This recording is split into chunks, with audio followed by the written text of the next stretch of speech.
Não se conformar com a realidade atual. Avançar, inovar, ir além. É com essas premissas iniciais que o programa Legal e Atual chega à TV aberta, trazendo informação com descontração. Propósito inicial desde quando ele foi criado. A partir de hoje teremos um encontro semanal, sempre trazendo no estúdio entrevistas com personalidades que marcam o cenário político, jurídico, esportivo do nosso estado Maranhão para o Brasil. Com vocês, o Legal e Atual está no ar.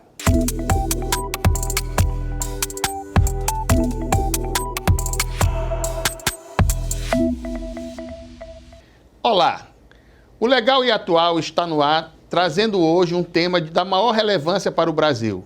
O Brasil foi sacudido recentemente com a entrevista e a publicação do influencer Felca, que trouxe um tema da maior envergadura possível para as famílias brasileiras. Ele denunciou a utilização de crianças em vídeos nas redes sociais, alcançando pedófilos e explorando o trabalho infantil. Para abordar o tema, nós convidamos o promotor da Infância e da Juventude, Márcio Tadeu. Seja bem-vindo, doutor Márcio. Eu que agradeço, Sérgio. Muito obrigado aos espectadores. Doutor Márcio, o fato que sacudiu o Brasil neste mês de agosto, a denúncia formulada pelo Felca, me parece a imagem que se tem de quando você fecha a porta e coloca a grade depois que o ladrão chega na sua casa. É um fato que há muito é de conhecimento público a adultização das crianças brasileiras. E eu queria saber como é que o Ministério Público enxerga tudo isso que está acontecendo hoje e quais medidas que vocês acham que seriam adequadas para combater o que está acontecendo. Muita preocupação, porque se a gente pensar bem, esse aspecto da adultização é uma grave violação de direitos humanos, é uma grave violação do direito à proteção integral, que é a forma como a nossa Constituição, como a Convenção da ONU sobre os Direitos da Criança, e eu faço referência a essas duas normas porque o Brasil se filiou a esses signatário, né? É signatário, de que as crianças e adolescentes, elas são credoras de direitos, né? Pela família, pela sociedade, pelo poder público, direitos não só direitos positivos, direitos negativos, mas também a previsão de prevenção de qualquer forma de violação ou ameaça de violação desses direitos. E um desses direitos é o direito de não ser considerado um adulto em miniatura. Crianças e adolescentes não são um adulto pequeno, né? E isso faz muita diferença, Sérgio, porque vamos fazer aqui uma comparação. Qualquer bezerro, qualquer potro, quando ele é parido, ele se coloca em cima das quatro patas e vai procurar a teta da mãe. Ele consegue buscar a sua sobrevivência. A sua fonte de alimentação. Exato. O ser humano não, né? Se ele for parido e deixado no mesmo lugar, ele vai morrer de inanição, ele vai ser, se for num lugar, numa selva, ele vai ser devorado. Então, assim, para que a gente sobreviva como espécie, nós, seres humanos, precisamos dessa proteção integral. E não é só a questão da sobrevivência física, a gente precisa ser formado, né? E aí eu falo, por exemplo, da primeira infância, do 0 aos 6, quando a gente tem as duas grandes janelas de desenvolvimento, cognitivo e afetivo. A maior parte das conexões neurais que a gente tem, elas são formadas nessa fase. Então, por que eu estou falando isso? Eu estou falando isso que a criança ela tem os mesmos direitos de qualquer pessoa adulta, mas ela tem que ser considerada como uma pessoa na condição especialíssima de desenvolvimento. Então, ela está em formação, né? Perfeito.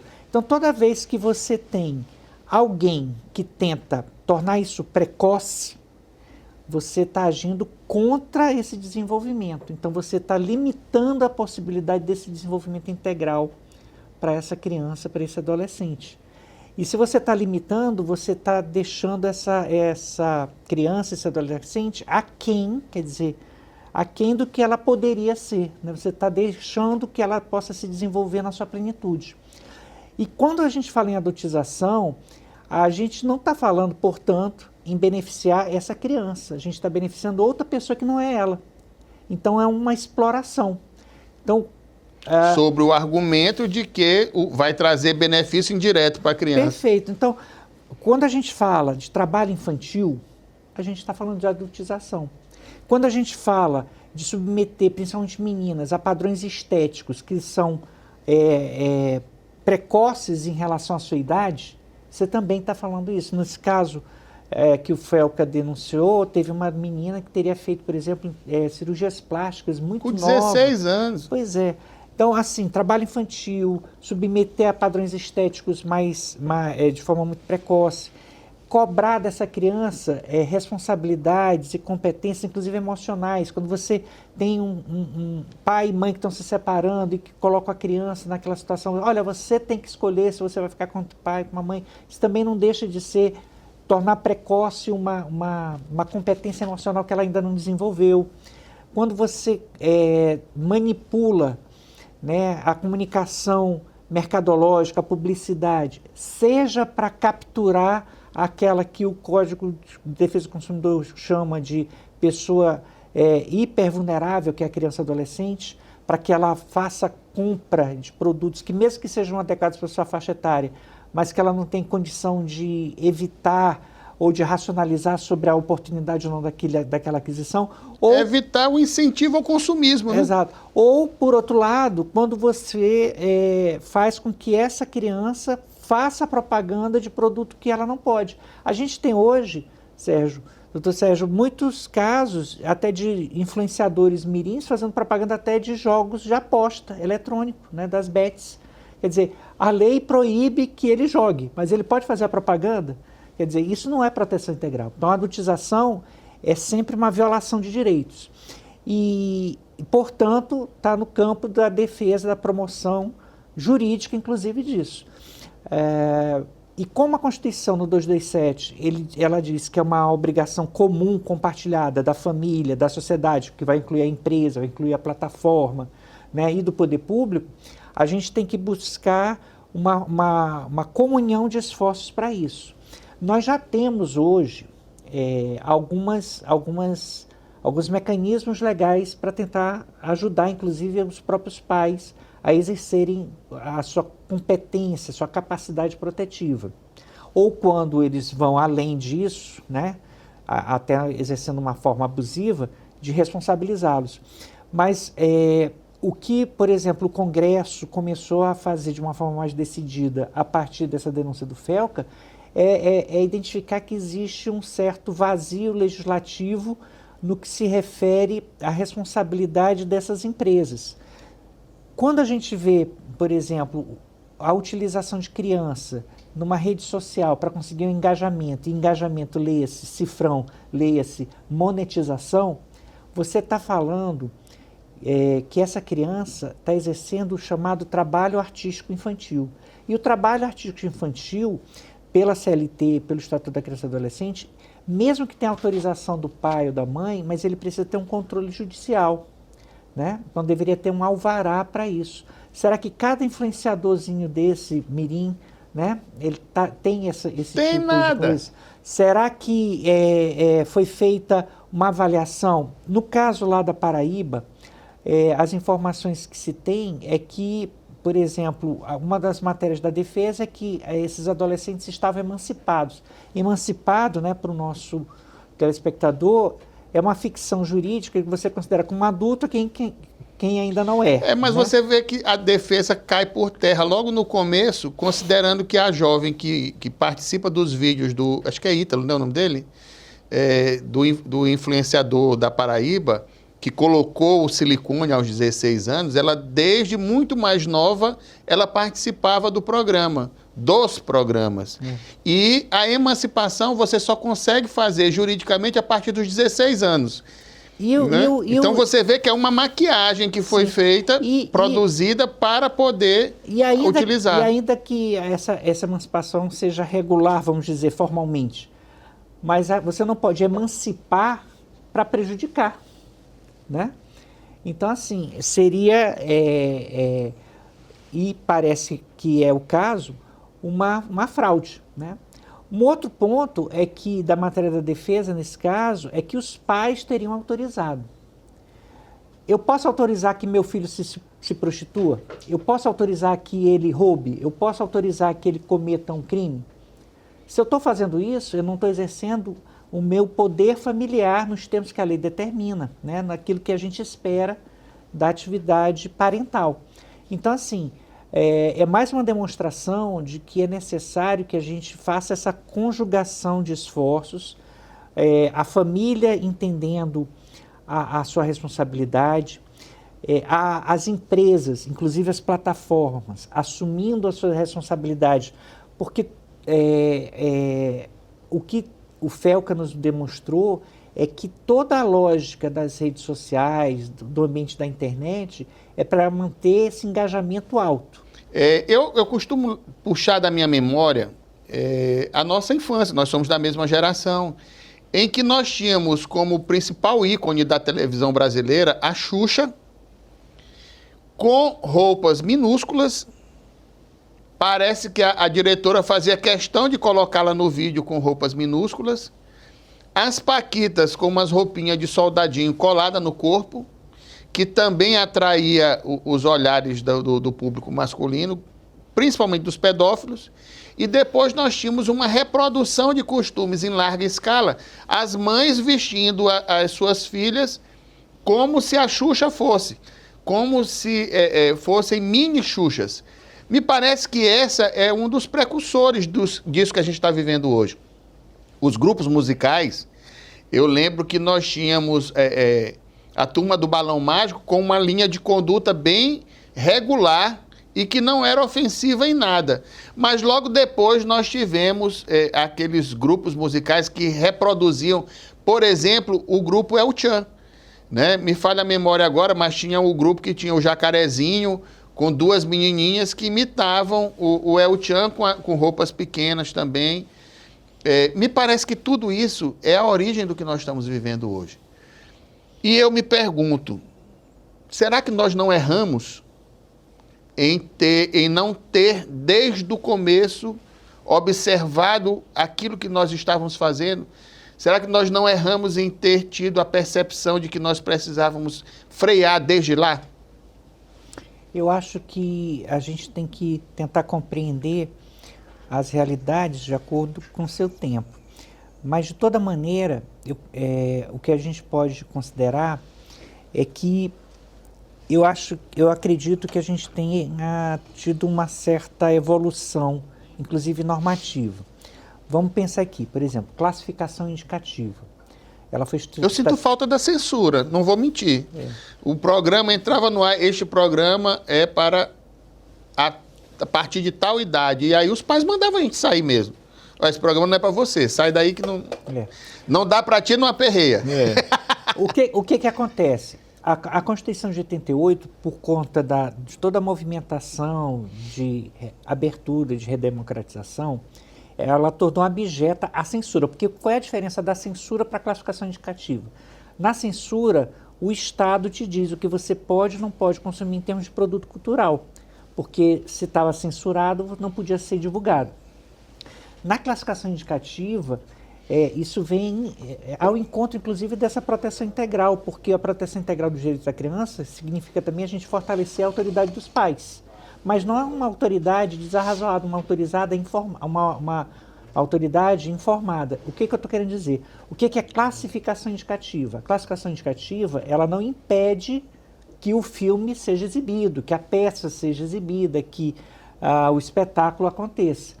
Mas ela informa ao pai Sérgio, ao pai Márcio Tadeu, né, que aquele conteúdo é adequado para a partir de 14 anos, ou de 16 anos, ou de 18 anos. E aí você, exercendo sua autoridade familiar, você vai dizer, você vai e você não vai. Ah, mas todo mundo é bom, você não é todo mundo, né?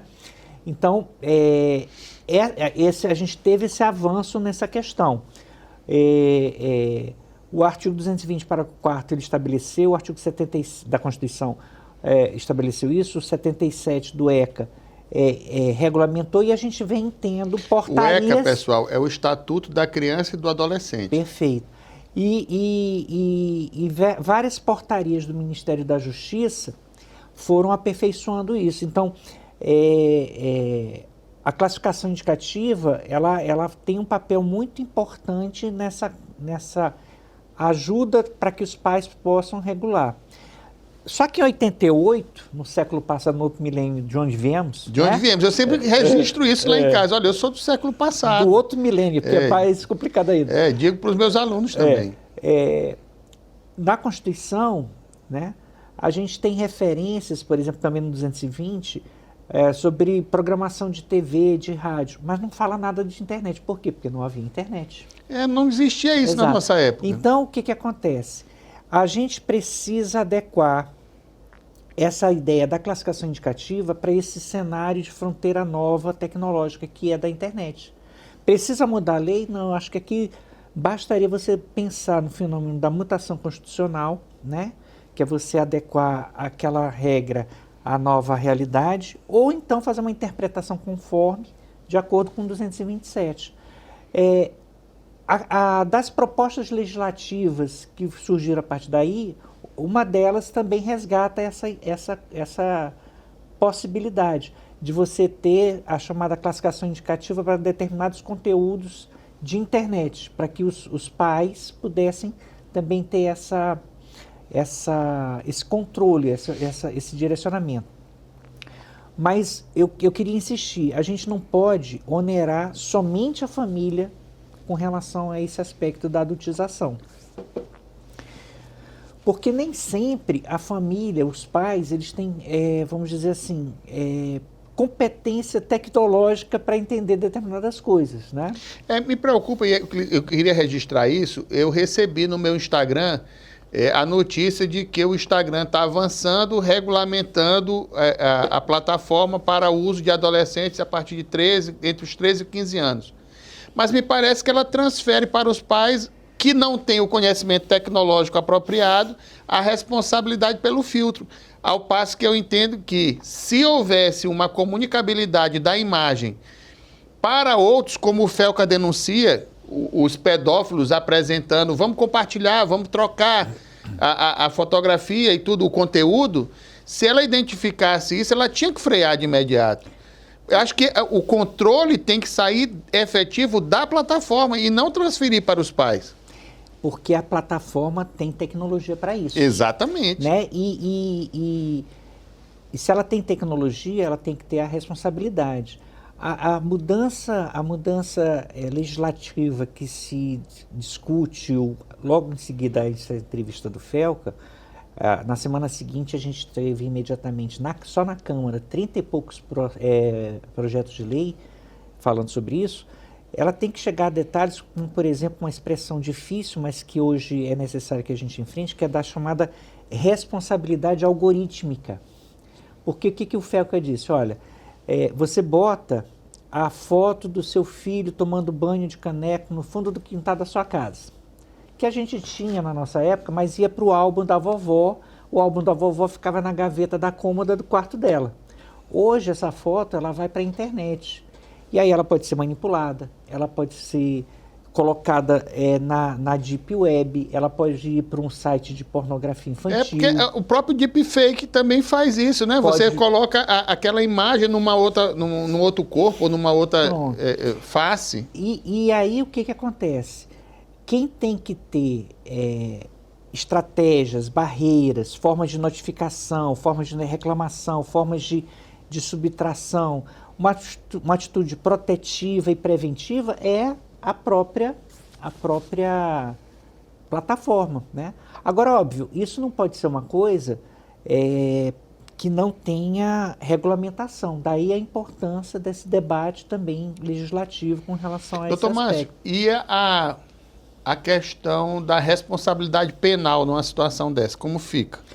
A gente já tem hoje uma legislação para essa questão relacionada principalmente a delitos de natureza sexual, que é razoável. A gente tem, doutor Sérgio, uma premissa que é muito importante, que às vezes a gente não lembra, que é o seguinte: a nossa Constituição, ela diz no artigo 227, parágrafo 4º, que os casos de violência sexual contra a criança e adolescente, eles têm que ser rigidamente reprimidos. Então, qualquer teoria jurídica que fale, que de alguma forma banalize, naturalize a violência contra a criança, ela é, em princípio, inconstitucional.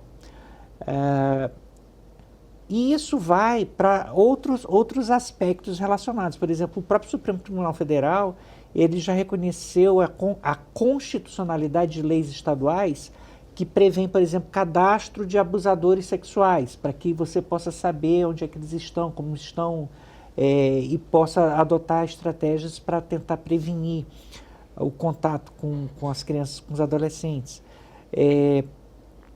E a nossa tipificação, ou seja, a previsão dos crimes, está tanto no Código Penal como no Estatuto da Criança e do Adolescente também, com quantidades de punição relativamente suficientes no primeiro momento. Agora, óbvio, é preciso que a gente evolua em alguns aspectos, porque a cada momento a tecnologia ela apresenta formas novas. Como você mesmo disse, a questão do deepfake, né? De você poder manipular a imagem e transformar isso numa cena pornográfica, né? Isso tem que ser enfrentado. Quando a gente pensa, por exemplo, que a gente tem hoje formas de cometer crimes antigos, mas as formas são novas, você percebe que essa evolução legislativa não pode parar. Há alguns anos não se falava em estupro virtual, mas hoje você pode falar. Hoje já há pessoas condenadas por estupro virtual. E o que é o estupro virtual? É quando alguém que está ligado com outra pessoa, agressor com a vítima, né, estão ligados pelo mundo digital. E por pressão, por violência moral, por ameaça, coação, né, esse agressor força a vítima a se tocar, a tirar nudes, até ter sexo com outra pessoa para o próprio deleite desse que está aqui. Então, assim, são formas novas de cometer crimes que até, de certa maneira, são antigos. Doutor Márcio, sobre esse aspecto, nós vamos fazer um novo programa, porque conversar com Vossa Excelência é sempre um aprendizado. Eu costumo dizer que você é a maior autoridade do Estado em criança e adolescente. Mas, infelizmente, o nosso tempo está encerrando e eu queria reservar esse espaço para as suas considerações finais. Primeiro, parabenizar, né, o programa, o professor Sérgio, doutor Sérgio, abre uma oportunidade necessária. A questão da adultização é também, ao lado de ser uma questão política, jurídica, mas ela é principalmente uma questão cultural. E é nessa conversa, nesse debate, que a gente vai reconstruindo, né, a questão da própria dignidade dessas crianças. Aqui a gente muito poderia até falar sobre questões relacionadas até a própria ação da parentalidade, como o sharing, que é a exposição exagerada dos nossos filhos nas redes sociais, que muitas vezes podem gerar a negação do direito ao anonimato, a negação do direito de privacidade, que também crianças e adolescentes podem ter. Mas isso tudo é importante que a gente tenha espaços como esse para debate. Então, parabéns ao programa, parabéns a você, Sérgio, por essa oportunidade que você está dando para a nossa sociedade de enfrentar um assunto tão sério, tão delicado. Obrigado. O Legal e Atual cumpre o seu propósito de levar informação com descontração. E assim nós continuaremos sempre abordando temas da atualidade, temas que são legais e atuais, e sempre contando em estúdio com uma autoridade sobre o tema em questão.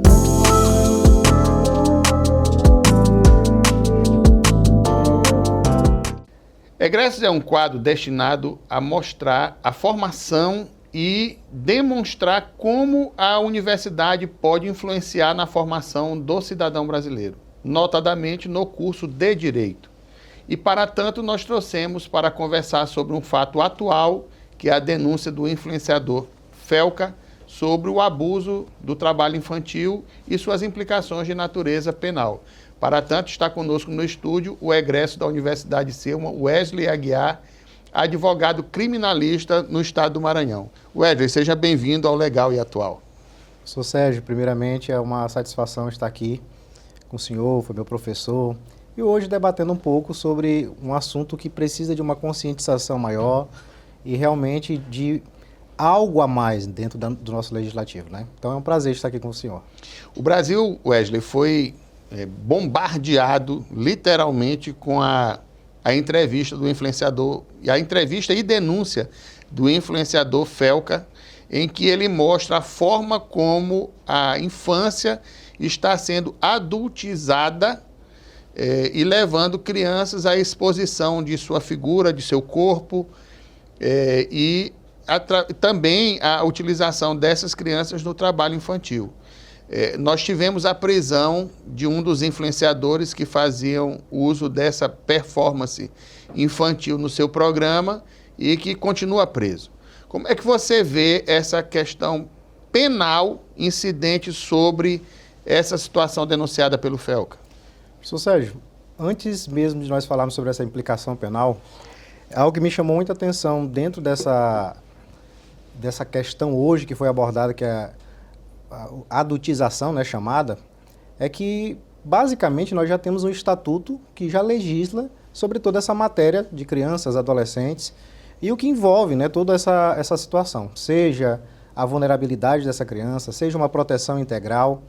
E hoje nós falamos muito, né, a partir de um vídeo que foi abordado aí, sobre que o Felca abordou, sobre essa situação. Mas, na verdade, nós já temos algo que implica como proteção para essa criança e adolescente e também algo em matéria penal que pode trazer aí, claro, consequências a essas pessoas, né? Quando a gente trabalha essa questão do Estatuto da Criança e Adolescente, muito é falado sobre aquele que explora, né? E a gente precisa entender que aqui é uma influência e também um poder tanto do Estado quanto dos próprios pais, né? Lá nós falamos muito sobre o Ítalo Santos, salvo engano, né?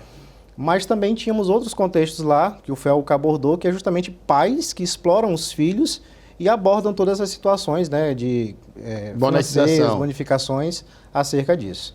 E a gente precisa falar que dentro... Inclusive divulgando o jogo do Tigrinho e outras plataformas que são consideradas irregulares. Isso, né? Que torna ainda pior, né? Tanto a exploração do filho, como a utilização do filho para uma matéria como essa, que hoje tem trazido aí grandes consequências no nosso cenário, né?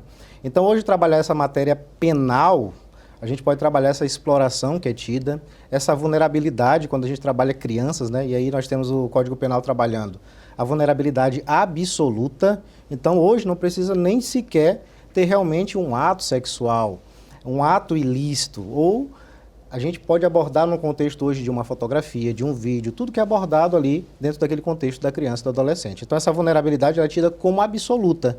E realmente precisa ter uma conscientização maior de todos que estão aí na sociedade, né? E tem que ter uma penação, sob o meu ponto de vista, efetivo. Nós não podemos deixar correr frouxo ao largo uma situação como essa, porque, afinal, as crianças são o futuro da nossa nação. Nós temos que ter uma preocupação especial com relação a isso. Wesley, a tua formação inicial no curso de Direito se deu na Universidade Selma. Como foi que a Universidade Selma se mostrou importante na tua trajetória, na tua vida? Eu costumo dizer, professor, que o Selma realmente trouxe toda essa fundamentação, todo esse respaldo para mim, tanto na parte da graduação como na pós-graduação, que é o caso do mestrado. Inclusive, como eu disse no início... Que é em vulneráveis, né? Direito e afirmação de vulneráveis. Que, inclusive, o professor Sérgio aqui foi o meu professor na graduação, depois fomos colegas de mestrado, e eu costumo sempre chamar de professor, porque é um eterno professor, né? Então, tanto nessa parte fundamental que foi a graduação, como nessa pós-graduação que foi o mestrado, o Selma foi fundamental, inclusive me inserindo no mercado de trabalho realmente, tanto como advogado, como também como professor.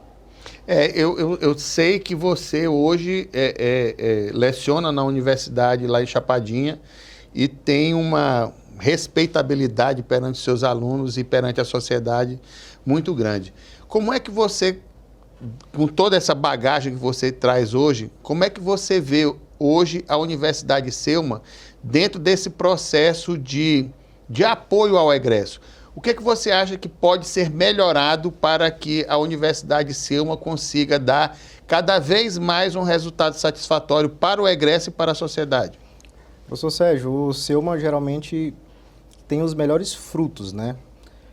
Se a gente for ver hoje no contexto tanto da capital quanto no interior do estado, muitos são alunos do Selma que se tornaram docentes, grandes advogados, promotores, juízes. Então, o Selma realmente sempre teve esse ensino diferenciado, né?